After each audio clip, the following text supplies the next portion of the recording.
Welcome everybody. My name is John Lee from Dashboard Dudes. If you know me, if you don't, well, I'm hopefully this is a fun experience for you. So, welcome to my webinar called Talk Data to Me, Data Storytelling on Camera, in Office, and on Stage. Hey, if you're just joining, I would love to ask this question. Who's your favorite TV chef? If you've seen me before, you know I'm a huge cook. And put in the comments who you like. I used to like Alton Brown a lot. I used to like Emeril Lagasse a lot. And I said Giada De Laurentiis. Now I'm on this guy named Kenji Lopez. So always fun stuff for me to learn. Okay, a couple Gordon or bust.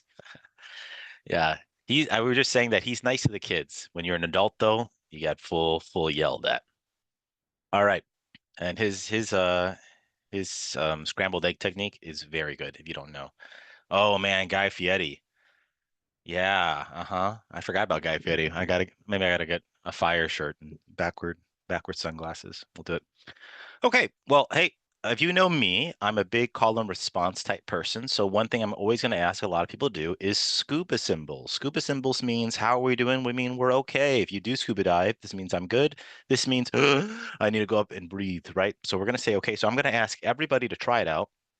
You're going to hit the little emoji icon and put okay. Oh, people are beating me to it. I'm not even on it. Jen beat me to it. Good. Good. Let's see if we're okay. Love it, love it, love it. Cool.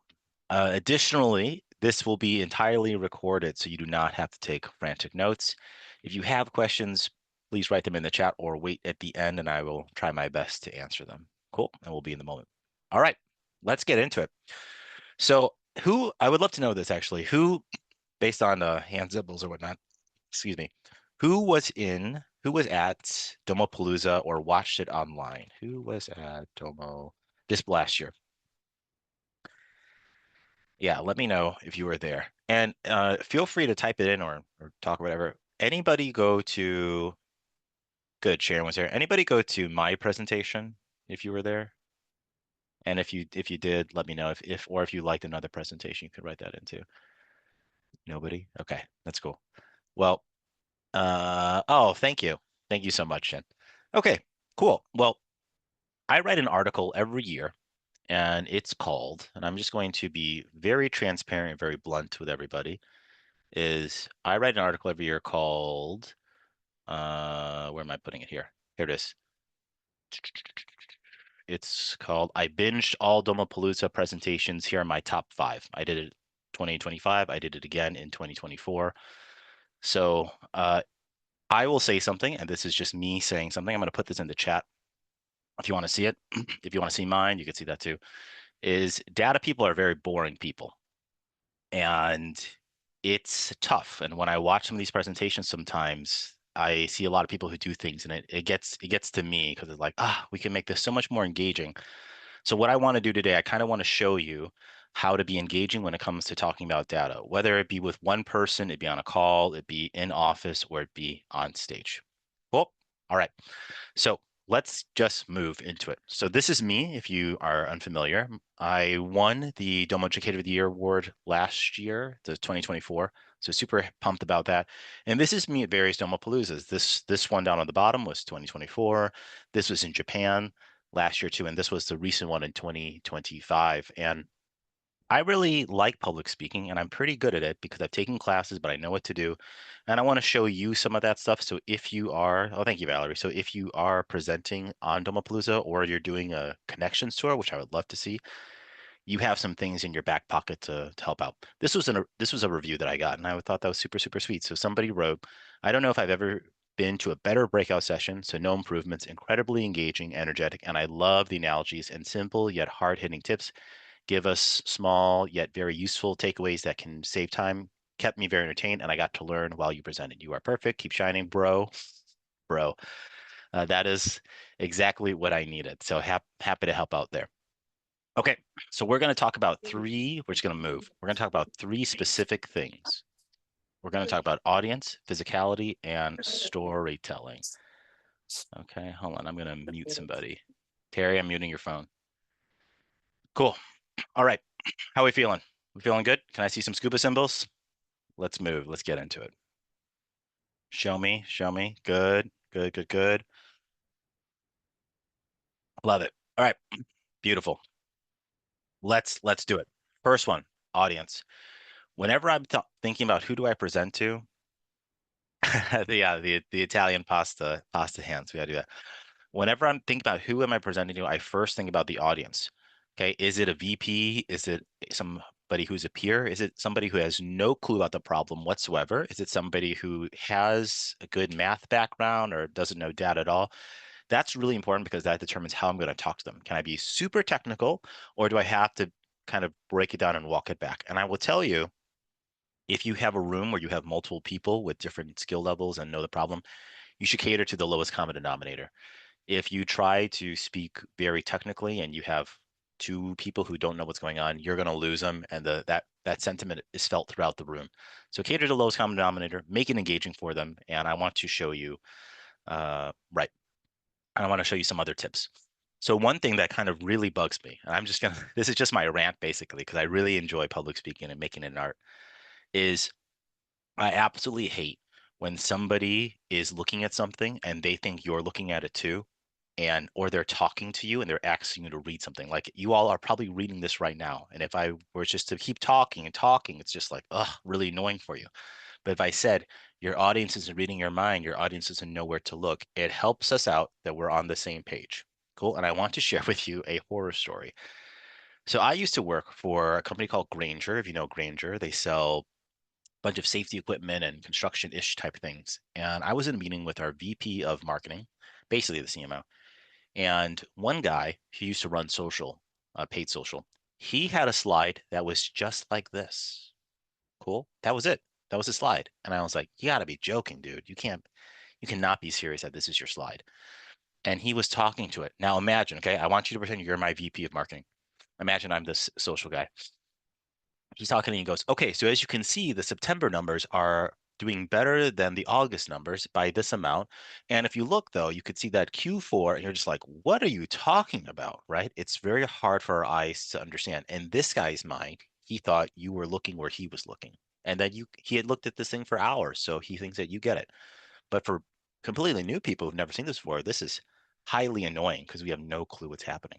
So we have to first instruct our viewer where to look.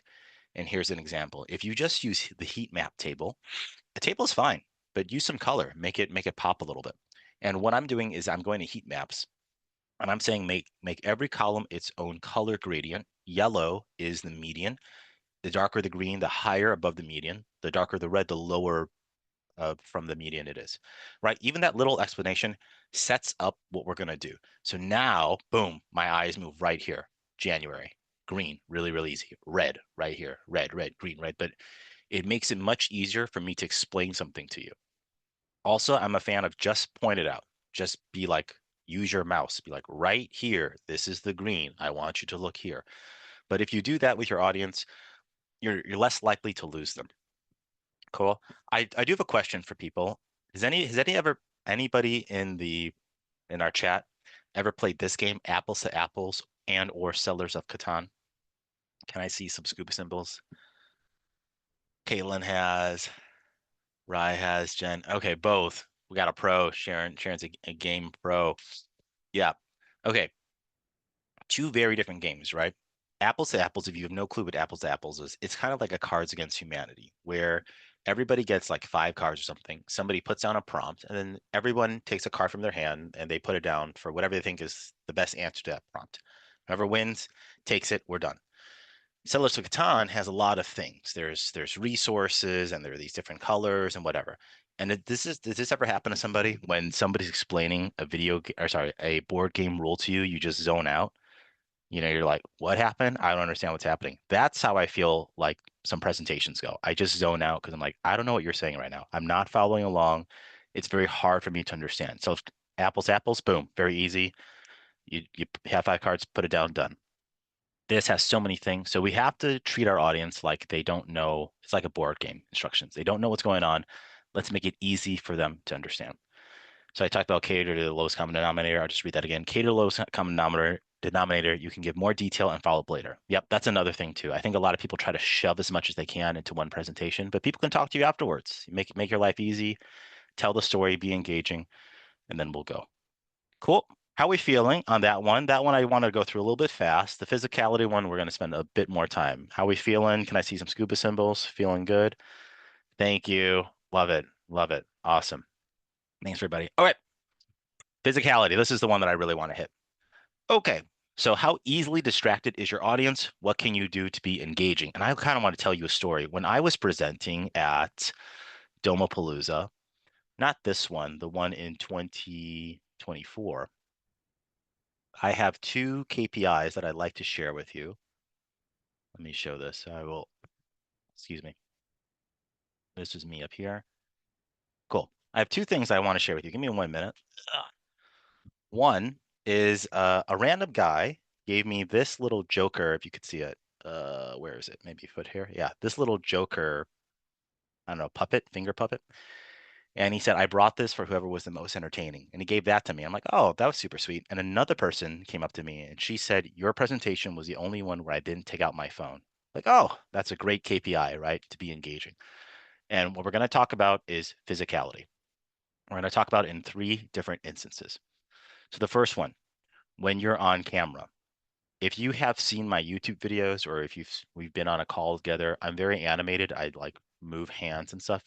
And this just gets people engaged. Seeing a face, understanding what you're talking about is much better than when you're behind the camera, nobody can see you and you're just talking. So look at this guy. He wrote, I gave a video called New 2025 Domo ETL Features. And Jake said, that was fantastic overview. Every single thing you showed is valuable to me on an almost daily basis.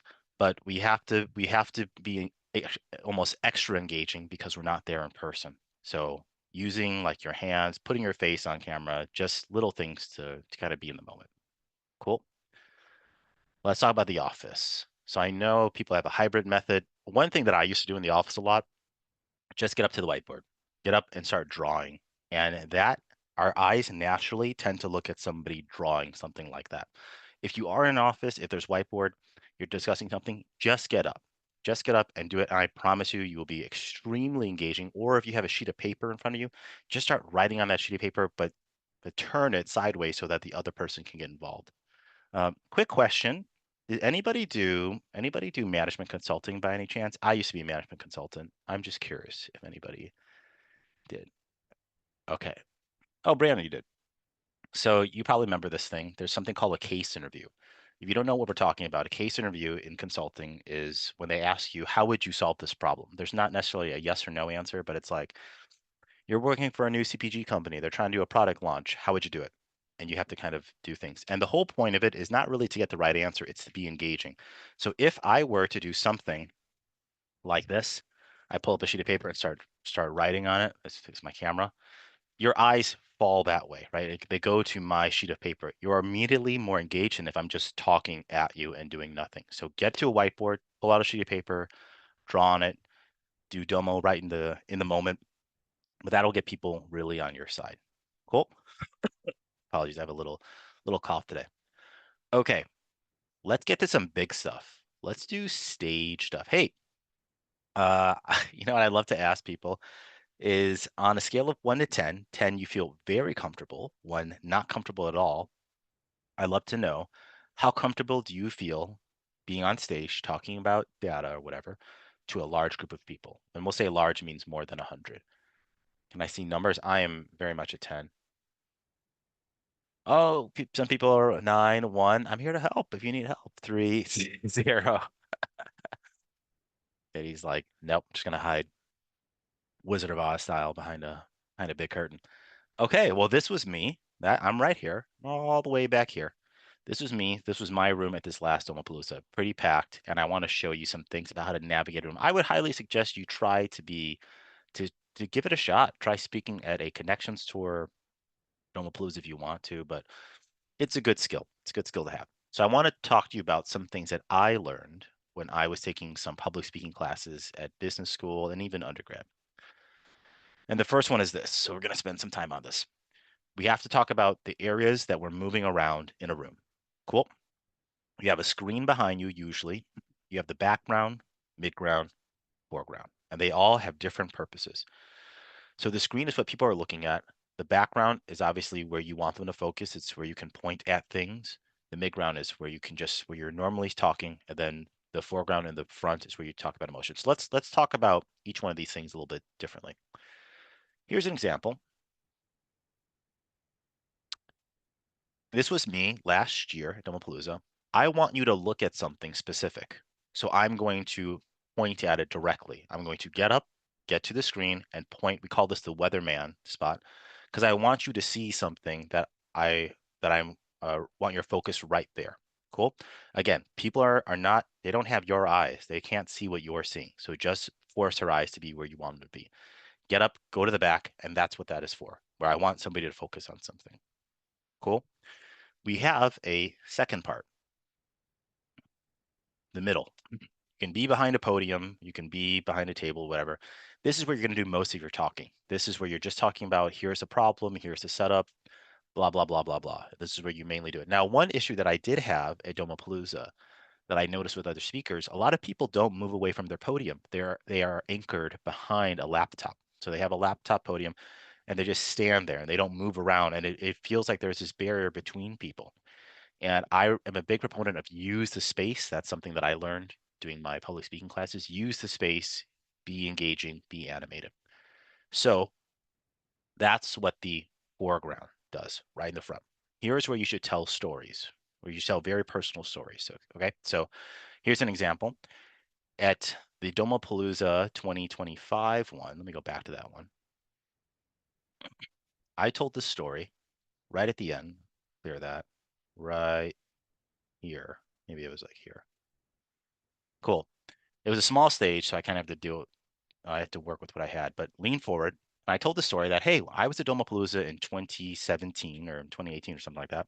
And I saw this guy named Brent Dykes speak. And Brent Dykes talked about how data storytelling is better than data. And he was so engaging. And I'm very grateful that now, years later, I get to be on stage talking about Domo, right? But I'm telling this very personal story to get you emotionally invested. That's where that foreground part comes in. When you want to talk about customer stories or challenges you face, do that upfront, connect with people emotionally. Otherwise, you're in the middle. Otherwise, you're in the back, pointing at things specifically. Cool. Makes sense? Can I see scuba symbols? How are we feeling? That thing I use a lot. I use this a lot. Cool. Good. Hopefully it's making sense to you. Okay, I'm just hitting out these tactics. We could talk about it. Another one, I am not a fan of note cards, and I want to show you an example. When people hold note cards, if I was holding this, and if I'm reading off of it, and if I'm getting nervous, you can kind of see like this thing shaking, especially with the shadow happening right now, right? You can see this moving, and it gets very noticeable. And if you are holding note cards, it starts to distract. If you just have a fidget and you need to hold something, if you hold a pen, like a pen's right here, it's easy for you to see. It's harder to see if it's shaking more than this, right? So if you do need to hold something, hold a pen. I'm a huge proponent against note cards though, because I think they distract. And then you're looking down at your thing instead of looking at the audience. Another thing is I'm fine if you read directly off of a slide. I have no problem with that because your eyes are where the audience's eyes are, right? It makes a lot of sense. I have a huge pet peeve when people are reading notes off of their own, PowerPoint notes presentation spot that the audience can't see, and I feel like I'm being read like a bedtime story. And it's like, what is going on? It's too rehearse. So try to be engaging, look at people, make that a thing. Hey, what if you were just like, oh man, I'm too nervous with eye contact?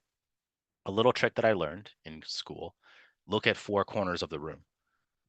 If you look at four corners of the room, it makes it look like you are looking at somebody, but you're completely not. So a little trick to help get over your fear of public speaking if you have fear of public speaking. Cool. There's so many more things that I'm happy to talk about, but these are this physicality thing, getting up and moving. That's something I do a lot, as you could probably tell, just me moving my hands around and whatnot to get people way more engaged. Cool. All right. How are we feeling? Call and response, little scuba symbols. Can I see we're feeling good? Good. Hopefully this is helpful. Happy to help. Good. Great, great, great. Awesome. All right, let's do the fun one. Even though the other ones should be fun too, but let's do storytelling. What type of plate is best for your dish? So if you know me, I'm a huge cook, and I say data is a lot like cooking. Just because we have raw ingredients doesn't mean we can use them right away. We need to clean, cut, prep them, cook it, and then I need to plate it. And if I don't plate it correctly, nobody cares. So uh, if you are making something that looks terrible, all that effort kind of goes away. So I want to talk to you a little bit about plating to get people very engaged. All right. One thing I try not to do is say, let's just go for it. Let's just dive in, especially when we're talking about data stuff, right? And if it's a brand new person that I've never interacted before. You can say, just to make sure we're all aligned, here's what we're doing. That at least sets up the framework of what's going to happen. So this thing is called framing. What are we looking at? What's the problem? Get everybody on the same page. Okay, state the objective, any assumptions you have right away. Um, right, my thing, don't talk. If I want you to read this line right here, what type of play is if I'm just talking and not reading it to you, it's really hard for you to process what's happening. Just like how I'm doing, I'm like, how are we doing? Let's do multiple checkpoints to see instead of being talked at. I hate when I'm at presentations and somebody just talks at me for like an hour. I'm a big call response person, so we'll do that. All right, so first one, let's talk about the shape. Let's imagine these are all plates. Let's talk about the shape of a plate. Hey, I want you to take a minute to look at this. Okay, and look how I'm framing this. This is spend by company over time. The purple is company A, blue is company B, pink is company C, green is company D, and we can see how every company is done by spend over time. Cool. If I ask you right now, hey, which company has been doing the best or having the most spend? It's very hard for our minds to understand that question and to break it all down, right? We have to kind of take all the greens, mentally stack them on top of each other, take the pinks, blues, blah, blah, blah, blah, blah. It's very, very difficult. Make it easy for somebody, give them a better plate. Now we can see it much better. Open that guy up. Boom. The answer's purple right there. And I know by how much. I know who's first, second, third, fourth. Done. Easy. Cumulative.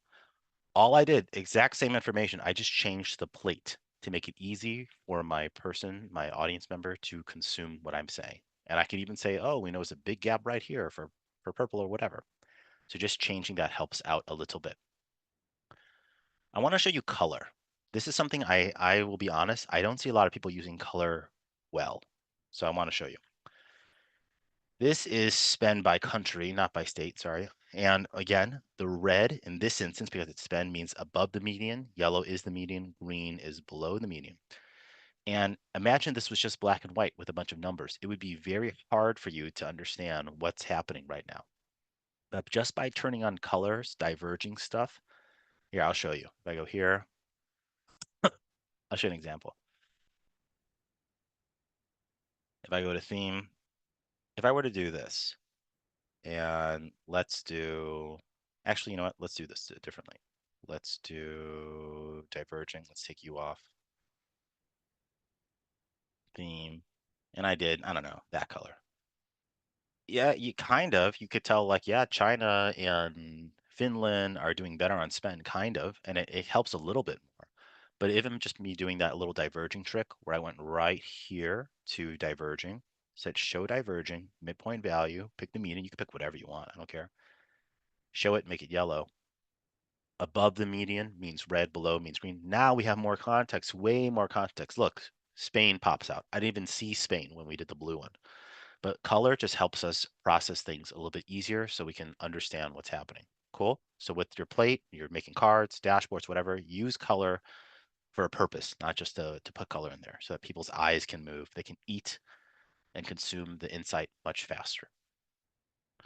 Furthermore, and I'm a huge nerd about public speaking. So if you ever have questions, I'm happy to talk.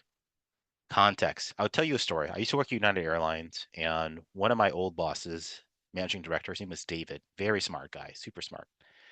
And one of the groups that I worked with was partners. So it was like cruises, Marriott's, Flower, so all that type of stuff for United Airlines. And he said, John, I get a lot of people who come to me and they'll say, hey, we made $1 million on this partner. And he goes, I don't know what that means. Is that good? Should you have made $10 million? Should you have made $500,000? I don't know. We need to give people context if a number is good or bad, right? So I want to show you. Actually, did I miss something on color? Yeah, let me show you this first. Sorry about that. I apologize. Take a look at this. We have company A, B, C, D again. If I'm telling you I want you to focus on company A, you can, right? But it's still very distracting with this red and sorry, with this green and this purple and this blue. It's pretty tough. But if I did it again and I said, I want you to focus on company A, much easier. And it's me just using color to get your eyes to be where I want them to be. Cool. Sorry. Uh, forgot about that last piece. All right. Now context, and I'm almost done. So context. So how do we know if it's good or bad? Well, what you can do in Domo, I don't know if you knew this already, but if you go to one of your axes, like X or sorry, Y, you can put a goal number in. So look, by putting me this $100,000 number in, now we know if something is good or bad or whatever that means.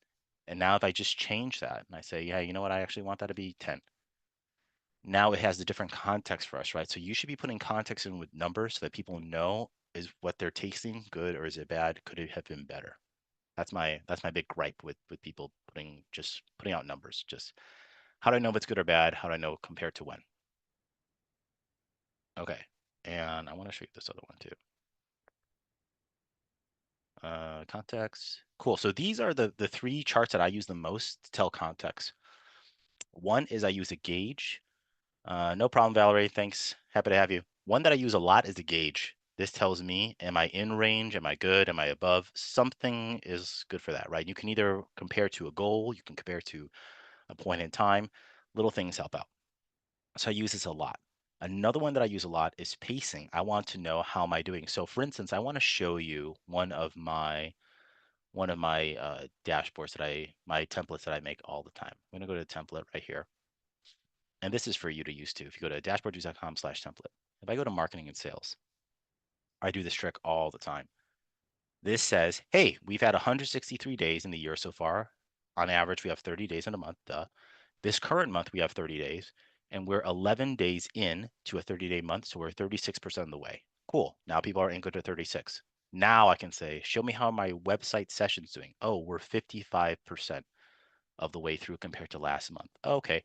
Was last month an anomaly? It kind of was because we usually hit a 180, so my denominator is small. Whatever. But see, having this context helps you know things better than if you just looked at a bunch of numbers. It'd be hard to know.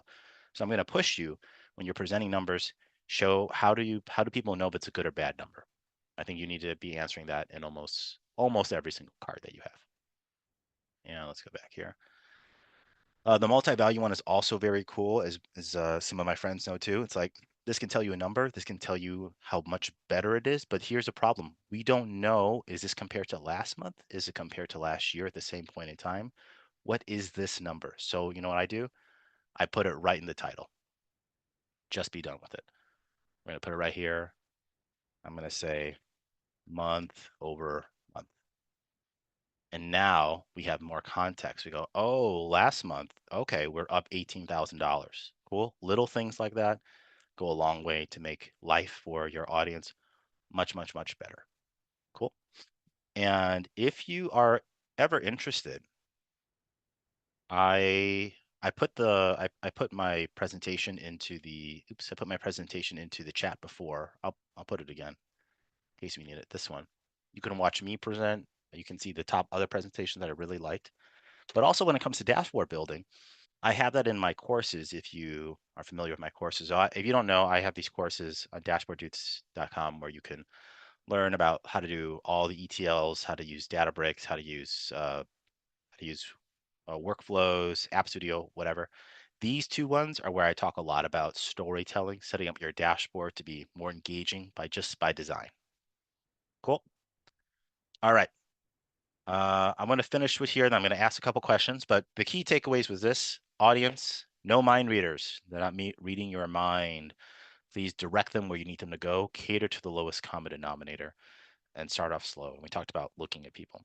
Physicality, use the room. I really think if anything that you're going to pull out of this thing, background, midground, foreground, background, midground, foreground, background, midground, foreground. Use that to your advantage to know how to present, to convey emotion, or to show somebody something you want them to go see and to focus on that.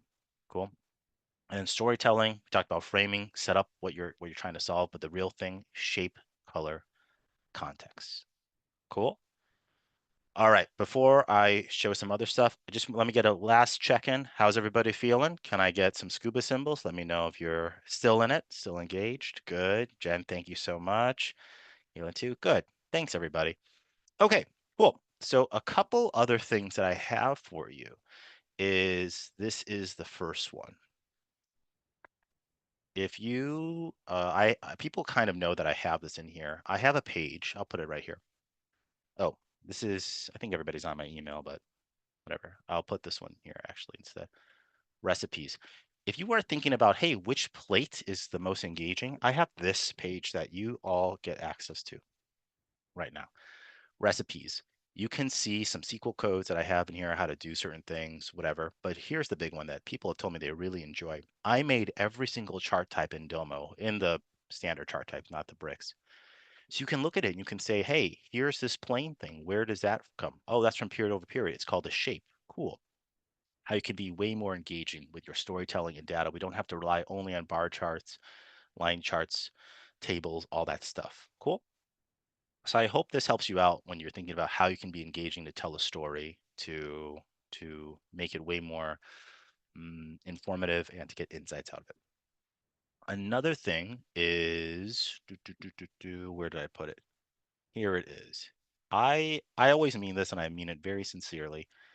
I would love to meet everybody on these calls. I appreciate you giving me your time. Here is my calendar. I'll just show you. I'll put it right here. Here is, oops, I picked the wrong one. Apologies. Let me move something. Mhm. There we go. I just put this in the link. Here's my calendar. I really mean it. I would love for you to book 30 minutes with me and just tell me what you're doing, or maybe I can help you, maybe I can't, but we'll see. I'm happy to do it. So if you have a question about whether it be about ETLs, presenting, dashboard design, anything like that, happy to talk with you. And one last thing that I do that people tend to really like, I was actually just on a call today with somebody who asked me a question how to do this, is right here. So let me give you an example. I have this template that I make. This is for my internal dashboard. This tells me how am I doing compared to how many credits am I using, rows, all this other stuff, right? And people have told me they really, really, really like it. So I'm happy about that. And just the flow of how this is set up, this first tells you right at the top. Here are the main KPIs. Here's how many credits, rows, users, days until your contract renews. Cool. Here's how many credits you use by month. Look at that line thing, right? I'm showing you everything we went over today. This tells me where do I not want to be above. Ooh, I was a little higher up in March. I was a little high up in September.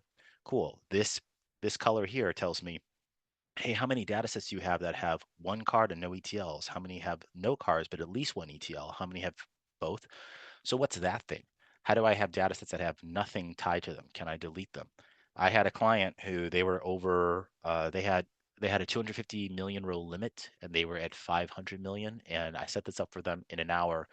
We dropped them down to about 170 million just by setting this thing up because we can now see every single data set. I can click into this hyperlink, delete it, all that stuff. But my point that I'm showing you is not necessarily that. I'm trying to show you the flow, the design of all this. This tells me how many rows have I had over time, right? I'm saying it too, rows over time. I'm showing you things, showing you color.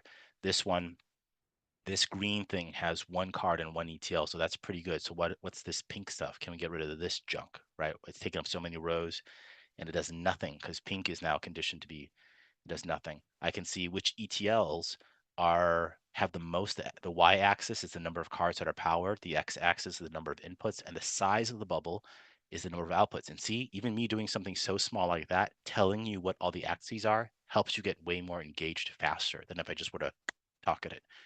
And now our eyes can be like, what's that? Why is this one ETL power 69 cards? So if this one ETL goes down, I'm going to lose 69 cards or they have to be fixed. So, okay, cool. Now I know where to focus, right? And again, I'm using color to kind of shape what I want people to see. I can use this too to say which dashboards are getting the most views, whatever, ranking it out. And here's this last one. I could say, cool, who hasn't logged in a long time? And now I can see, oh, Jared hasn't logged in. If I move this guy over, who hasn't logged in 120 days, or who has logged in 120 days? Only two people. Okay, cool, right? But my point though is I hope you can see I'm designing these dashboards in a way to be very engaging, to tell the story, to get people all the way through and to understand what's happening just by doing simple practice. I didn't do any coding. I didn't do any SQL stuff today. I just showed you little things on how to present data, both in terms of a dashboard and when you're public speaking. Cool. All right. I hope that helped out. I'll stay on the line if anybody has any questions. But again, I'll put this in one more time. I sincerely mean it. I would love to talk to each and every one of you. 30 minutes, book time with me, and we'll see what's going on. We could talk about cooking. We could talk about Gordon Ramsay. We could talk about his uh, his scrambled egg recipe, which is actually pretty good. Uh, Kiri, good to see you. Kiri has a question. What strategies do you use to ensure data presentations drive action, not just awareness? Oh, very cool, very cool. Thank you, Kiri. So one that I do is, does everybody know the task objects here? If you go to more right here at the top, this little Rubik's Cube icon, and you go to projects and tasks right here, you can make a new project. So if I, like this was learn SQL or whatever, I can make a new project in here and I could say, I want to film, or how I'll do one, redo ETL videos. And now I can assign somebody this task. I can assign it to me or to like Marco, whatever I want. I can write some, oops, I can write some stuff in here. I can give a due date. And just doing something like that, when you move it, Kiri knows this, confetti happens, right? But they'll get notified like John just assigned a task to you. So that's just a good way to keep some accountability, some project management on it. Jen says, I need to help team members begin using Domo, and I'd love to hear if you have any ideas on how to get started and get them prepared to use the tool for different teams. Is that something you can advise? Yes, schedule the one-on-one or schedule our 30. I have courses for a reason. I also do boot camps. I actually have to go to Atlanta next week to do a boot camp. Has anybody been to Atlanta? I love the Coca-Cola factory or the headquarters. But yeah, I have these courses, and you get 14 days to check this out if you want to. Put that in there. That's a good way to do some self learning. But I also do boot camps if you're interested. But anyway, yeah, book your 30 with me. Let's talk. Help it out. Chris, a couple of great tips like the goal line, yeah, and the presentation techniques.